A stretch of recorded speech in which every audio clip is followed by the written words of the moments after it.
جن لوگوں کو قرآن مجید نے کہا والسابقون السابقون، وہ جو سبقت لے جانے والے تھے وہ سبقت لے ہی گئے، یہ سبقت لے جانے والوں میں سے ہیں۔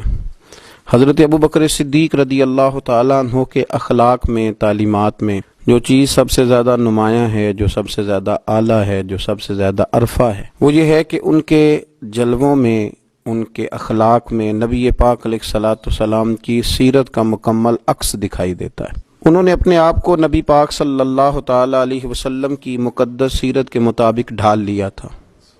اٹھنا، بیٹھنا، چلنا، بولنا، وہ سمجھ گئے تھے کہ اللہ کے نبی صلی اللہ علیہ وسلم کی رضا کیا ہے۔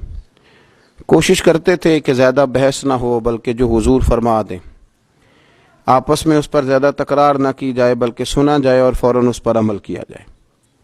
صحابہ ایسا کرتے بھی نہیں تھے، لیکن ہمارے زمانے میں کچھ باتوں پر بحث ہوتی ہے، تکرار ہوتی ہے۔ جناب ابوبکر صدیق رضی اللہ تعالیٰ عنہ کا مطمع نظر تھا کہ جو محبوب فرما دیں، جس وقت فرما دیں، جس حال میں فرما دیں، اس پر عمل کرنا۔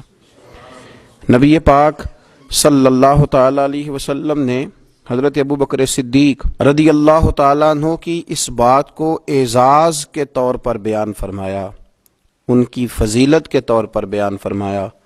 سرکار فرمانے لگے، میں نے جس کے سامنے بھی دین پیش کیا ہے اس نے دلیل مانگی ہے، فرمایا یہ میرا ابو بکر ہے۔ میں نے اس کے سامنے دین پیش کیا، اس نے دلیل نہیں مانگی، فوراً کلمہ پڑھا اور مسلمان ہو گئے۔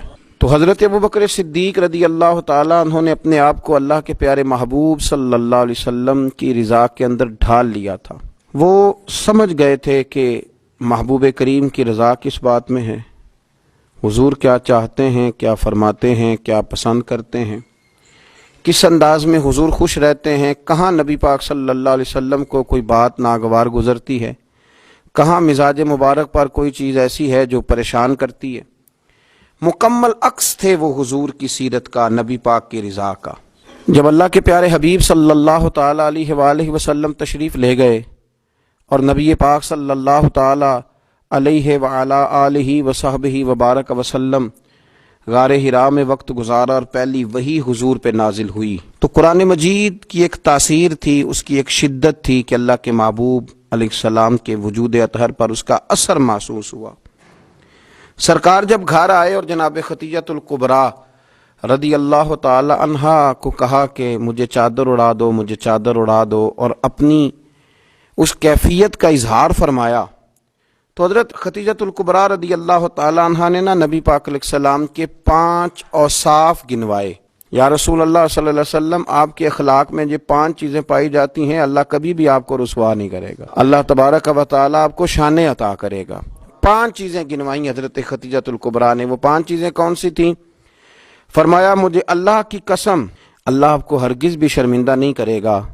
پہلی بات یہ ہے کہ آپ صلہ رحمی کرتے ہیں، رشتہ داروں سے اچھا سلوک کرتے ہیں۔ دوسرا فرمایا آپ کمزوروں کا بوجھ اٹھاتے ہیں، اور تیسرا فرمایا آپ ناداروں کی مدد کرتے ہیں، اور چوتھا فرمایا آپ بڑے مہمان نواز ہیں، اور 5واں فرمایا جب کوئی مصیبت میں ہوتا ہے تو محبوب آپ ان کے کام آتے ہیں۔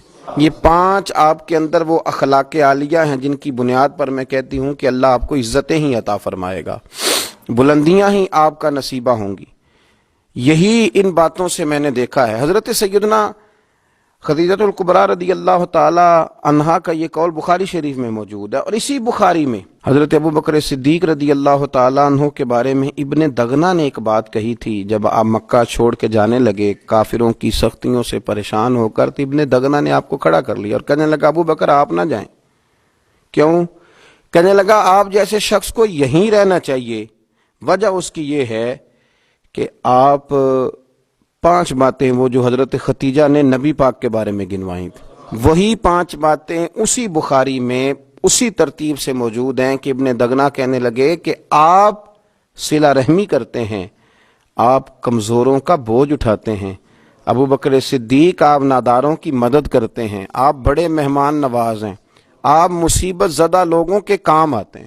وہ 5 باتیں جو حضور کی سیرت مبارکہ کا عکس کے طور پر حضرت خدیجہ نے بیان کی، وہی جلوے ابن دغنہ نے جناب ابوبکر صدیق کے بیان فرمائے، وہی عکس، وہی رنگ، کچا رنگ للاری والا، ਜਿਹੜਾ ਚੜਦਾ ਲੈਂਦਾ ਰਹਿੰਦਾ ਇਹ ਇਸ਼ਕ ਤੇਰੇ ਦਾ رنگ محمد چڑھ جائے پھر نہیں لیندا. تو وہی کیفیات وہی عکس سیرت حضرت ابو بکر صدیق میں پایا جاتا تھا.